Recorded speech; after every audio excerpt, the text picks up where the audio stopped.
আজ আমি জল রং দিয়ে একটি ফুল আঁকবো। অনেকদিন ধরে আমার আঁকাই বন্ধ ছিল, প্রায় 1 মাস আমি আঁকা আঁকি বাদ দিয়ে দিয়েছিলাম, প্রায় প্র্যাকটিসিং এও ছিল না। দেখুন আমার রঙের অবস্থা কি হয়েছে। আমি এটা দিয়ে শুধু একটা ছবি এঁকেছিলাম, একটা গাছের ছবি, কিন্তু 1 মাস পরে এসে দেখি আমার রঙগুলো সব খারাপ হয়ে গেছে। এখন আমি ফুলের ছবিটা আমি আগে স্কেচ করে নিয়েছিলাম, তো এখন আমি আঁকা শুরু করছি। জল রঙে ফুল দিয়ে ফুলের ছবি আঁকা বা জল রং দিয়ে কোনো কিছু আঁকাটা কিন্তু একটু না বুঝলে কঠিন বিষয়, কারণ এটাতে অনেক এফোর্ট দিতে হয়, অনেক সময় দিতে হয়। আর যাদের ধৈর্য কম তারা জল রং দিয়ে আঁকতে গেলে বেশিরভাগ সময় বিরক্ত হয়ে যায়, কিন্তু আমার তো জল রং দিয়ে আঁকতে ভালোই লাগে। আমি বেশিরভাগ সময় জল রং দিয়েই আঁকি।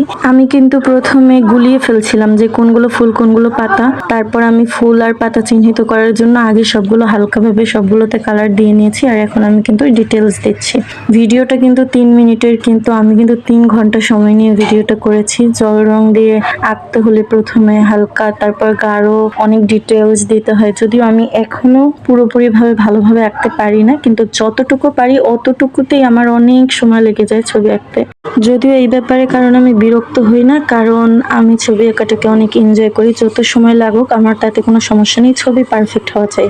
কিন্তু এর মধ্যেও একটা বিষয় আছে, যখন আমার মন ভালো থাকে না অথবা আমার ছবি আঁকতে ইচ্ছে করে না, তখন কিন্তু আমি আঁকতেই পারি না, আমার আঁকা হয়ই না, ভালোই হয় না। আঁকতে যখন মনে চায় তখনই আমি আঁকতে পারি। আঁকতে বসলে একটা পারফেক্ট ছবি অথবা আমার চোখে ভালো লাগে এমন একটা ছবি আমি আঁকতে পারি, কিন্তু যখন আমার মন চায় না তখন আমি জোর করে চাইলেও কিন্তু ভালো ছবি আঁকতে পারি না। ছবিটা খারাপ হবে, আমার পছন্দই হবে না। এরকম কি সবার সাথে হয়?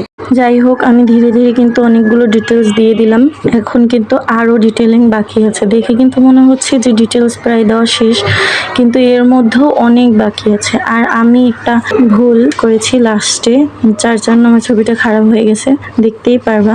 তো এখনো কিছু আলো অন্ধকার দেওয়া বাকি আছে। এটার অনেক জায়গায় অনেক ডার্ক হবে, যেগুলো আমি এখন দিয়ে দিচ্ছি। যেখানে যেখানে ডার্ক হবে, ডার্ক গুলো না দিলে কিন্তু এটা ফুটে উঠবে না, ভালো দেখা যাবে না। তো যেখানে যেখানে ডার্কের প্রয়োজন সেখানে সেখানে ডার্ক দিয়ে নিচ্ছি।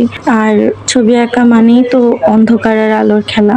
এটা লাইটিং বুঝতে পারলেই আমরা সব রং দিয়ে ভালো ছবি আঁকতে পারবো। তো ভুলটা আমি এটা করেছি যে আমি এই জল রঙের উপর ভার্নিশ দিয়ে দিয়েছি, কারণ আমি চেয়েছিলাম যে জল রংটাকে দিয়ে ছবি আঁকা সুরক্ষিত করা যায় কিনা। আর ভার্নিশের কারণে কিন্তু আমার রং করাটা একটু লেপ্টে গিয়েছে, যেটার কারণে মন খারাপ হয়ে গিয়েছিল অনেক, কিন্তু আমি ঠিক করার চেষ্টা করেছি, ঠিক হয়নি। যাই হোক, ছবিটা আমি অনেক সময় নিয়ে এঁকেছি, ভিডিওটা আমি ভালো করার চেষ্টা করেছি। যদি তোমাদের ভিডিওটা ভালো লেগে থাকে অবশ্যই জানাবে ভিডিওটা কেমন হয়েছে আর আমার আঁকাটা কেমন হয়েছে, ভার্নিশ দেওয়ার আগে অবশ্যই।